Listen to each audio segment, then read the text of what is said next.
Hello मेरे प्यारे students. तो आज हम करने जा रहे हैं इंग्लिश की वर्कशीट नंबर 32 और क्लास 10। सबसे पहले आप अपना नेम, क्लास टीचर नेम और डेट मेंशन करेंगे अपनी वर्कशीट पर और उसके बाद अपनी वर्कशीट स्टार्ट करेंगे। आज का आपका जो टॉपिक है वो क्या है? टॉपिक है आपका क्लास 10 का इंग्लिश का चैप्टर 2 है। ठीक है, नेल्सन मंडेला जी का जो क्या कहते हैं वो जब प्रेसिडेंट बने थे तो फर्स्ट टाइम उनकी इनॉग्रेशन कैसी थी, ठीक है, इस बारे में हम पढ़ेंगे। ठीक है, इस वर्कशीट में। सबसे पहले आप यहाँ देखेंगे कि आपको एक लाइन दी गई है कोट करके कि a nation should not be judged by how it treats its highest citizens but its lowest ones. यहाँ पे बोला गया है कि एक नेशन जो है, ठीक है, उसको हम जज नहीं कर सकते कि हम हाईएस्ट सिटीज़न जो है उन्हें कैसे ट्रीट करते हैं इस बेसिस पे, बल्कि हम इस बेसिस पे जो है जज करते हैं कि जो उसके लोवेस्ट वन है, ठीक है, वो कैसे हैं। मतलब किसी भी देश में या किसी भी राज्य में जब आप देखेंगे तो आपको एक चीज़ अगर आप देखते हैं कि बेटर है या बेस्ट है तो वो होनी चाहिए कि उस देश के जो गरीब लोग हैं या फिर लोवेस्ट लोग हैं, ठीक है, जिनके पास सुविधाएं कम है, कि उनकी ज़िंदगी कैसी है, ठीक है, कम सुविधाओं में भी वो कितने अच्छे से जी रहे हैं। ये चीज़ जो है अगर ये किसी देश में अच्छी है तो समझ जाइए कि हाँ, उस देश की जो है, उस नेशन की जो है वो कैसे ट्रीट किया जाता है और वो कैसे लोग हैं, इस बेसिस पे आप जज करें तो ज़्यादा अच्छा होगा। क्योंकि जो हाईएस्ट सिटीज़न है उनके साथ तो सभी अच्छा ट्रीट करते हैं, लेकिन जो लोवेस्ट वंस हैं, ठीक है, उनके साथ कैसा ट्रीट किया जाता है, यहाँ पे यही बात की गई है, तो इसीलिए बहुत ज़रूरी है। आपका जो चैप्टर है इसमें आपको इसे 3 पैराग्राफ्स में दिया गया है। चलिए इसे पढ़ना शुरू करते हैं। सबसे पहले बोला है read the following extract carefully and answer the questions that follow. आपको ये जो एक्सट्रैक्ट है नीचे दिया गया उसको अच्छे से रीड करना है और उसके बाद इन पे बेस्ड जो क्वेश्चंस हैं उनके आंसर देने हैं। तो मैं आपको कुछ और भी पॉइंट जो है एक्स्ट्रा एक दो बता देती हूँ जो इसमें आपको नहीं है अभी रिटर्न। ठीक है, कि जो नेल्सन मंडेला जी हैं उन्होंने 30 साल, ठीक है, जेल में बिताए थे। ठीक है, तो यहाँ से आप कहेंगे कि उन्होंने 30 साल अगर अपने जेल में बिताए थे तो वो उनकी स्टोरी हम क्यों पढ़ रहे हैं, तो इसका भी रीज़न है। उन्होंने 30 साल क्यों बिताए थे उसका रीज़न है, यहाँ पे हम यही पढ़ेंगे कि उन्होंने जो स्ट्रगल किया और स्ट्रगल करने के बाद एंड में जो उनको जीत मिली, ठीक है, वो कितनी ज़रूरी थी और उसके बाद उनको लोगों ने कितना मतलब प्रोत्साहित किया एक तरीके से, और उनकी जो वैल्यू है, उनका नाम, वो कितना लोगों को जो है मोटिवेट करता है, ये हम जानेंगे इस चैप्टर के थ्रू। सबसे पहले आपको बोला गया है 10th May dawned bright and clear. 10 मई है, ठीक है, और वो कैसा दिन है? ब्राइट है और बिल्कुल क्लियर, मतलब एक अच्छा खासा दिन है जब सूरज की अच्छी खासी रोशनी निकली हुई है। ठीक है, for the past few days I had been pleasantly besieged by dignitaries and world leaders who were coming to pay their respect before the inauguration. यहाँ पे आपको बोला गया है कि इनाग्रेशन जो हो रही है, ठीक है, उसकी रिस्पेक्ट में जो डिग्नेटरीज हैं और वर्ल्ड लीडर्स हैं, मतलब दूसरे देशों के भी जो लीडर्स हैं वो आए हैं, गेस्ट्स आए हैं, वो सब क्या हैं, वो आके मिल रहे हैं। ठीक है, नेल्सन मंडेला जी से इनाग्रेशन से उससे पहले ही आके उनसे मिल रहे हैं। ठीक है, उनकी रिस्पेक्ट में, किसमें? रिस्पेक्ट में, कि उन्हें रिस्पेक्ट देने आ रहे हैं कि वाह जो आप हैं वो क्या बनने जा रहे हैं, वो आज जो है आप इस देश के लिए कुछ काम कर रहे हैं। ठीक है, आपने बहुत मोटिवेट किया लोगों को, तो एक तरीके से उन्हें रिस्पेक्ट देने अपने शब्दों से उनसे मिलने आ रहे थे। ठीक है, The inauguration would be the largest gathering ever of international leaders on South Africa soil. South Africa soil मतलब साउथ अफ्रीका की मिट्टी पर, मतलब उस देश की जगह, उस ज़मीन पर, साउथ अफ्रीका की ज़मीन पर जो ये इनॉग्रेशन होने वाला था, जिसमें लार्जेस्ट गैदरिंग मतलब बहुत बड़ी जो है वो गैदरिंग होने वाली थी, जहाँ पे बहुत सारे लोग आए थे। ठीक है, इंटरनेशनल लीडर्स आए थे। कहाँ पे? साउथ अफ्रीका की मिट्टी पर, मतलब साउथ अफ्रीका की ज़मीन पर जो है वहाँ पे एक बहुत बड़ा इनॉग्रेशन था ये, जहाँ पे बहुत सारे इंटरनेशनल लीडर्स आए थे, बहुत सारे इंटरनेशनल लोग आए थे जो कि इससे जुड़ के अपने आप को बहुत अच्छा महसूस कर रहे थे। उसके बाद बोला है the ceremonies took place in the lovely sandstone amphitheatre formed by union buildings in Pretoria. यहाँ पे आपको बोला गया है कि ये सेरेमनी किस जगह हो रही है। ये सेरेमनी हो रही है कि एक लवली सैंडस्टोन से बना एम्फी थिएटर है, ठीक है, जो कि formed by union buildings in Pretoria, ठीक है। प्रिथोरिया जो है यूनियन बिल्डिंग, ठीक है, ये फॉर्म की गई है, बनाई गई है, ठीक है। For decades this had been the seat of white supremacy, and now it was the site of a rainbow gathering of different colors and nations of for the installation of South Africa's first democratic non-racial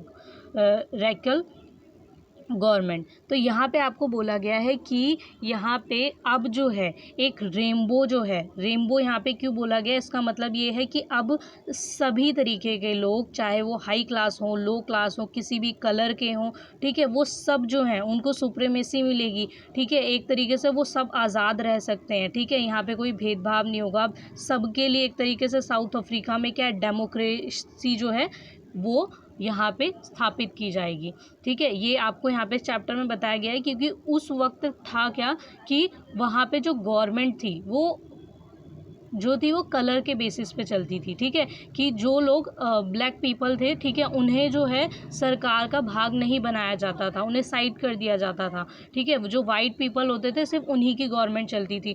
तो उस चीज़ से आज़ादी मिली थी, और उस चीज़ से बाहर निकल के अब पहली बार जो है सभी को बराबर अधिकार मिला था, सबको एक तरीके से डेमोक्रेटिक किया गया था। कलर हम बोल सकते हैं रंग भेद और जो है क्या कहते हैं हायर क्लास लोअर क्लास, इससे आज़ादी मिली थी, ठीक है। उसके बाद बोला गया है on that lovely autumn day I was accompanied by my daughter जिनानी, ठीक है। वो क्या कहते हैं कि ऑटम का दिन है, बहुत प्यारा सा दिन है, इस दिन जिनानी के द्वारा वो उनको क्या किया गया, उनका जो साथ है वो दिया गया था।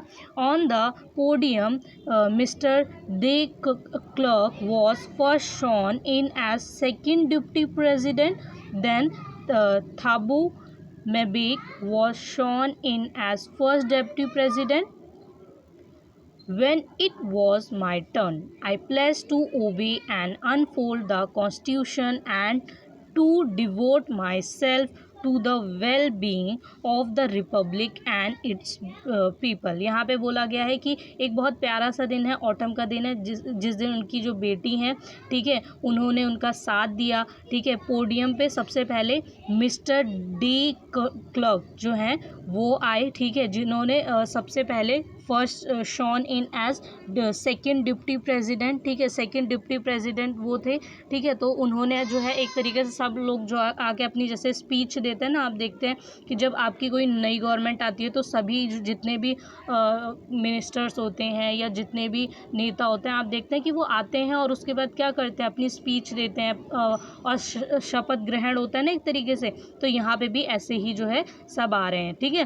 तो जो एमडी क्लर्क हैं वो सेकंड डिप्टी प्रेसिडेंट हैं, ठीक है। Then Thabo Mbeki was sworn is as first deputy president, ठीक है। और जो ताबू मेबैकी हैं वो फर्स्ट डिप्टी प्रेसिडेंट है, ठीक है। फिर वो आते हैं when it was my turn, फिर क्या थी, उनकी टर्न आती है, किसकी, नेल्सन मंडेला जी की। I place to obey and uphold the constitution and to devote myself to the well being of the republic and its people. वो कहते हैं, वो एक तरीके से यहाँ पे बता रहे हैं कि उन्होंने प्रण लिया कि वो कॉन्स्टिट्यूशन जो है उसको पूरी तरीके से समर्पित रहेंगे और वो लोगों के भले के लिए काम करेंगे, ठीक है। उसके बाद जो आपका थर्ड पैराग्राफ है, इसमें बोला गया है वी हु, ठीक है, we who were outlaws not so long ago have today been given the rare privilege to be host to the nation of the world on our own soil।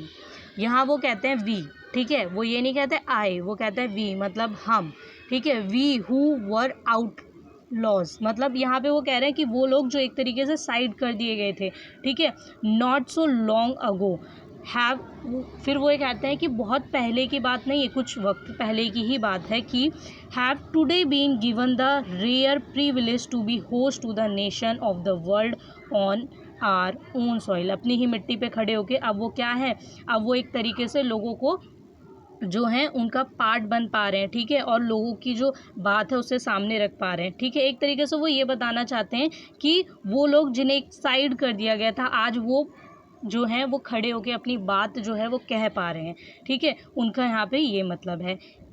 उसके बाद कहते हैं कि we thank all of our distinguish international guests for having come to take possession with the people of our country of what is after all a common victory for justice, for peace, for human dignity. तो वो यहाँ बोलते हैं कि मैं सभी guest जो हैं, इंटरनेशनल गेस्ट हैं, अंतर्राष्ट्रीय हमारे मेहमान हैं, मैं उन सबको जो है एक तरीके से अपना धन्यवाद देता हूँ। एक तरीके से वो जो ये पोसेशन ले रहे हैं, ठीक है, और ये कॉमन विक्ट्री है जो सभी के लिए है, जस्टिस के लिए, पीस के लिए, ह्यूमन डिग्निटी के लिए, ठीक है, उसके लिए शुक्रिया करता हूँ। और एक तरीके से मतलब वो सबका शुक्रिया भी करते हैं, सबसे जो है अपनी जो फीलिंग्स हैं वो सारी जो है वो शेयर करते हैं इन वर्ड्स के थ्रू, ठीक है। We have at last achieved our political emancipation का मतलब होता है एक तरीके से फ्रीडम, आज़ादी, ठीक है। तो पॉलिटिकल इमेंसिपेशन मतलब होता है कि एक तरीके से राजनीतिक आज़ादी, कि वो भी अपनी बात को रख सके, क्योंकि पहले क्या होता था कि एक मतलब आप ये कह सकते हैं कि एक समुदाय को बिल्कुल अलग कर दिया गया है कि वो किसी चीज़ का पार्टी नहीं है, मतलब वो सोसाइटी में है, वो सोसाइटी में लोगों के साथ जो है वो रह रहे हैं, जुड़े हुए हैं, लेकिन उनको कोई भी पॉलिटिकल राइट नहीं मिला है, ठीक है। वो समाज का हिस्सा होते हुए भी समाज का हिस्सा नहीं थे, लेकिन अब उन्हें वो जो है हिस्सा बनाया गया है, ठीक है। मतलब अब उन्हें जो है रिस्पेक्ट मिली है, जो कि उनकी जो है ज़रूरत भी थी और जो उनके लिए बहुत ज़रूरी भी था, ठीक है। We pledge ourselves to liberate all our people from the continuing bondage of poverty, deprivation, suffering, gender and other discrimination. यहाँ बोलते हैं कि हम प्लेज करते हैं कि लोगों के साथ जो भी, ठीक है, किसी भी तरीके का भेदभाव हो रहा है, डिस्क्रिमिनेशन हो रहा है, या जेंडर बेस्ड जो है, ठीक है, जैसे मेल फीमेल में कोई डिस्क्रिमिनेशन होता है, इस टाइप का डिस्क्रिमिनेशन हो रहा है, या पॉवर्टी के बेसिस पे, ठीक है, कि जो अमीरी गरीबी है, ठीक है, इसमें जो संतुलन है उसे बनाए रखना, ठीक है। जब आप इसके बारे में पढ़ेंगे तो आप देखेंगे कि हमारे कुछ % जो लोग होते हैं उनके पास तो होते हैं, मतलब उनके पास तो मनी होता है, लेकिन जो हमारी बड़ी संख्या में आबादी होती है, ठीक है, उनके पास बहुत सुविधाएं कम होती हैं, ठीक है। तो यहाँ पे वही बोला गया है कि एक तरीके से जो भी पॉवर्टी है, पॉवर्टी होने का जो कारण है, ठीक है, ये सारी जो चीज़ें हैं, ठीक है, हम इससे बाहर निकलेंगे और हम कोशिश करेंगे कि हम इसमें क्या करें, सुधार करें। एक तरीके से उनका कहने का मतलब never never and never again shall it be that this beautiful land will again experience the oppression of one by another। वो कहते हैं कि कभी भी नहीं, कभी भी नहीं और कभी भी नहीं ये दोबारा होगा कि इस ब्यूटीफुल लैंड पे, सुंदर सी जगह पे, कि दोबारा कोई एक्सपीरियंस करेगा एक इंसान, मतलब एक व्यक्ति के द्वारा दूसरे व्यक्ति, ठीक है, या एक समुदाय के द्वारा दूसरे समुदाय को जो है ऑपरेशन का मतलब यहाँ पे ये कहा गया है कि अत्याचार, ठीक है, किसी भी तरीके का अत्याचार नहीं सहेगा कोई एक व्यक्ति किसी दूसरे व्यक्ति द्वारा, या कोई एक समुदाय दूसरे समुदाय के द्वारा, ठीक है। The sun shall never set on so glorious a human achievement, let freedom reign, God bless Africa. वो यहाँ पे कहते हैं कि ये सूरज जो है, the sun shall never set on so glorious a human achievement, ये जो उन्होंने अचीवमेंट, ह्यूमन अचीवमेंट है, ठीक है, कि सबको उन्होंने एक तरीके से बराबरी का जो अधिकार है वो दिलवाया, ठीक है, ये कभी भी जो है इसका सूरज जो है वो इस क्या सेट नहीं होगा, ठीक है, मतलब एक तरीके से ये उदय तो हुआ है पर ये अस्त नहीं होगा और ये ऐसे ही चलता रहेगा। Let freedom reign. ठीक है, मतलब अब जो है हम एक तरीके से फ्रीडम जो है वो क्या है, फ्रीडम की जो है आज़ादी की सत्ता जो है वो यहाँ पे रहेगी। गॉड ब्लेस अफ्रीका, और अफ्रीका को जो है भगवान का जो आशीर्वाद है वो इस पर बना रहे।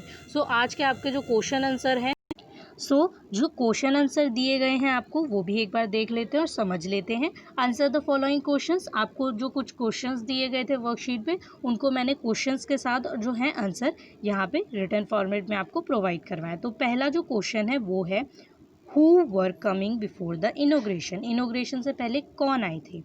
आंसर है dignitaries and world leaders were coming to pay their respects before the inauguration, inauguration से पहले डिग्नेटरीज और वर्ल्ड लीडर्स आए थे जो है रिस्पेक्ट देने के लिए, ठीक है, सम्मान देने के लिए आए थे। ठीक है, सेकेंड क्वेश्चन है where did the ceremony take place, why, ceremony किस जगह हुई थी और जो है where did the ceremony take place, ठीक है, किस जगह हुई थी और वाई, क्यों हुई थी। The ceremony took place in the sandstone amphi theatre form by the union buildings in Pretoria for inauguration. ठीक है, इनोग्रेशन, ठीक है, वाई आपका क्वेश्चन है ना यहाँ पे कि वाई क्यों, तो यहाँ पे आपका आंसर है इनोग्रेशन। ठीक है, और सेरेमनी किस जगह हुई थी वो आपका आंसर है कि amphi theatre form by union building और इन प्रिटोरिया। ठीक है, जो आपका थर्ड क्वेश्चन है वो क्या है, वो है who accompanied Nelson Mandela on the inauguration. ठीक है, कौन था जिसने नेल्सन मंडेला को इनोग्रेशन में एक तरीके से जो है उनका साथ दिया था, वो थी Zenani, the daughter of Nelson Mandela accompanied him on the inauguration, inauguration में जो जिनानी थी उन्होंने नेल्सन मंडेला जी को अकम्पनीड किया था। ठीक है, उसके बाद है जो आपका फोर्थ क्वेश्चन वो है what does we refer in the first line of the passage, first line जो है आपकी पैसेज में जब आप थर्ड सेंटेंस थर्ड पैराग्राफ देखेंगे अपनी वर्कशीट में तो वहाँ आप देखेंगे कि उसकी स्टार्टिंग जो है वो वी से हो रही है, तो उस वी को जो बोला गया है कि वो किस चीज़ से रेफ़र किया गया है। ठीक है, उसका मतलब क्या है, we refers to the people of South Africa in the first line of the passage. ठीक है, साउथ अफ्रीका के जो लोग हैं उन्हें उसमें दर्शाया गया है वी कह के। ठीक है, जो फिफ्थ क्वेश्चन है वो है what did the people of South Africa achieve at last, अंत में साउथ अफ्रीका के जो लोग हैं उन्होंने क्या अचीव किया था। The people of South Africa achieved their political emancipation at last. एक इमेंसिफिकेशन का मतलब आज़ादी होता है, फ्रीडम होता है, मैंने आपको पहले ही बताया था, फिर बता रही हूँ कि साउथ अफ्रीका के लोगों ने पॉलिटिकल इमेंसिफिकेशन जो है वो उन्हें एंड में मिलता, मतलब एक तरीके से जो है राजनीतिक आज़ादी मिली थी कि वो भी जो है इस समाज का जो है एक हिस्सा बन सके। ठीक है, और उनके लिए भी जो सारे कानून हैं, लॉ हैं, वो उनके लिए भी जो है वो बराबर, ठीक है, लागू किए जाएं और उन्हें भी हर तरीके का जो कानूनी अधिकार है वो प्राप्त हो। उसके बाद जो आपका सिक्स्थ क्वेश्चन है इसमें आपको बोला है find the word from the passage which means, आपको पैसेज से जो है आपको नीचे पैसेज जो आपको ऊपर पैसेज दिया है वर्कशीट में उसमें आपको जो वर्ड्स हैं, ठीक है, उनके जो मीनिंग है आपको यहाँ पे क्या करना है, सेम मीनिंग उनको चुन के और लिखना है। ठीक है, मतलब आपको ये जो नीचे कुछ मीनिंग्स दिए हैं आपको देखना है कि सिमिलर मीनिंग किसका है। ठीक है, तो ब्रैकेट में से एक वर्ड चूज़ करना है, लिखना है। आपका जो फर्स्ट है ए, इसमें आप देखेंगे an open space surround by sloping land. ठीक है, एक ओपन स्पेस हो जो कि स्लोपिंग लैंड से क्या हो, जैसे आप देखते हैं कि कोई ऑडिटोरियम होता है ना, तो क्या होता है कि बीच में जो होता है वो स्पेस होता है और साइड जो होती है जहाँ पे लोग बैठे होते हैं वो कैसा होता है, ऐसे स्लोपिंग टाइप का लगता है ना, ऐसे ही। ठीक है, तो उसे हम क्या बोलते हैं, तो यहाँ पे आपको दो ऑप्शन दिए गए कि एम्फी थिएटर और रेनबो, एम्फी थिएटर और रेनबो में से कौन सा होगा, ये आपका आंसर होगा एम्फी थिएटर। ठीक है, जो एम्फी थिएटर होता है वो ऐसे ही दिखता है। उसके बाद जो आपका बी है उसमें बोला है platform a person stands on when giving a speech, एक जगह जहाँ पे एक इंसान खड़ा होकर स्पीच देता है उस जगह को हम क्या बोलते हैं, वो होता है पोडियम। स्कूल में भी आप लोग देखते होंगे कि मैडम जो है वो पोडियम पे खड़ी होकर क्या कहती हैं, अपनी बात कहती हैं। ठीक है, लकड़ी का जो वो पूरा आप देखते हैं एक टेबल की तरह होता है, लॉन्ग टेबल की तरह, ठीक है, जिस पे आप पेपर्स रख के और माइक लगा होता है, उसे हम क्या बोलते हैं, पोडियम कहते हैं उसे हम, ठीक है। उसके बाद जो आपका सी है वो है स्लेवरी। स्लेवरी को हम क्या कहते हैं, स्लेवरी, ठीक है, इसको हम कहते हैं, यहाँ पे आपको 2 वर्ड दिए हैं, बॉन्डेज एंड पोवर्टी। आपका आंसर है बॉन्डेज, ठीक है। उसके बाद है फ्रीडम। फ्रीडम का मैं बता चुकी हूँ कि इमेंसिफिकेशन होता है, ठीक है। सो आपका जो आंसर है वो होगा फ्रीडम का इमेंसिफिकेशन। देन हम आ जाते हैं अपने 7th क्वेश्चन पे। इसमें 7th क्वेश्चन नहीं, सेकंड पार्ट है आपका, ठीक है। इसे आप 7th क्वेश्चन भी बोल सकते हैं, बट ये आपका 7th क्वेश्चन नहीं, ये आपको 2 पार्ट्स में डिवाइड करके दिया गया है। एक ग्रामर पार्ट है और एक आपका जो है वो पैसेज बेस्ड क्वेश्चंस थे, ठीक है। तो सेकंड पार्ट में आपको बोला है there are nouns in the text, ठीक है। टेक्स्ट में कुछ नाउन्स थे जो आपने पढ़े, जैसे फॉर्मेशन, गवर्नमेंट, ठीक है, ये नाउन थे। Which are formed from the corresponding verbs, ठीक है, जो कि कुछ वर्ब से बने हैं, ठीक है। जैसे आपको यहाँ पे बोला गया है कि गवर्न, तो ये क्या है, बाय सफिक्सिंग एट ION और MENT, ठीक है। सफिक्सिंग और मतलब आपने प्रीफिक्स और सफिक्स जो है वो इंग्लिश ग्रामर में पढ़ा ही होगा, लेकिन फिर से इसकी जो है हम अच्छे से रिवीजन कर लेते हैं कि जो प्रीफिक्स होता है वो किसी भी वर्ड के पहले लगता है, और जो सफिक्स होता है किसी भी वर्ड के क्या लगता है, बाद में लगता है, ठीक है। तो वो वर्ड जो होता है वो चेंज हो जाता है, ठीक है। तो यहाँ पे आपको बोला गया है कि हमें सफिक्स यूज़ करना है ION और MENT, ठीक है, जिसके थ्रू जो है आप देख सकते हैं कि आपको नीचे कुछ वर्ड दिए हैं वो लिखने हैं। तो यहाँ पे आपको बोला गया है कि they may be change in the spelling of some verb noun pairs, ठीक है। तो क्या हो जाता है कि अगर वर्ब से नाउन में चेंज करेंगे तो उनकी स्पेलिंग में थोड़ा चेंज आ जाता है, सच एज रिबल, रिबेलियन और कॉन्स्टिट्यूट, कॉन्स्टिट्यूशन। तो यहाँ आप देखेंगे कि रिबल में अगर ION लगा दे तो रिबेलियन बन जाएगा, और कॉन्स्टिट्यूट में हम ION लगा दे तो क्या हो जाएगा, कॉन्स्टिट्यूशन। तो यहाँ पे आपको बोला है make a list of such pairs of nouns and verbs in the text, ठीक है। तो आपको जैसे टेक्स्ट में जो है आपके चैप्टर में जो आपने अभी जैसे पढ़ा, ठीक है, नेल्सन मंडेला का, उसमें से आप बाहर से भी खैर लिख सकते हैं, make a list of such pair of nouns and verbs in the text, ठीक है। तो आपको यहाँ पे 2 जो हैं, ठीक है, ये तो गिवन है, उसके बाद आपको और भी लिखना है अपनी तरफ से। जैसे आप इसमें मैंने कुछ एग्जांपल दिए कि डेकोरेशन, डेकोरेशन का क्या हो जाएगा, डेकोरेशन आप देखेंगे कि इसमें ION लगा है, ION लगा हटा देंगे तो क्या हो जाएगा, डेकोरेट हो जाएगा, ठीक है। ऐसे ही आपको ये जो वर्ड है ये आपको गिवन है, ठीक है। ऑपरेशन, ऑपरेशन जो है इसका ऑपर्स हो जाएगा, ठीक है, ये आपको गिवन है, आपका जो आपने अभी पढ़ा है पैराग्राफ, ठीक है, उसमें आपको ये गिवन है। उसके बाद है इनविटेशन। इनविटेशन अगर आप देखें तो क्या हो जाएगा, इनवाइट, ठीक है, अगर हम ION हटा दें, ठीक है। तो यहाँ आप देख सकते हैं। उसके बाद है अचीवमेंट, MENT, अचीवमेंट में क्या यूज़ हो रहा है, MENT, अगर इसे हटा दे तो अचीव हो जाएगा। और आपको यहाँ पे और भी जो हैं वो वर्ड्स दिए गए हैं, आप चाहें तो वो भी ढूंढ के लिख सकते हैं अपने दिए हुए गिवन पैराग्राफ से। जैसे कि आपको दे रखा है इनॉग्रेशन, ठीक है। इनॉग्रेशन का अगर आप जो है अगर देखें ध्यान से, जैसे मैं आपको इनॉग्रेशन यहाँ पे लिखा था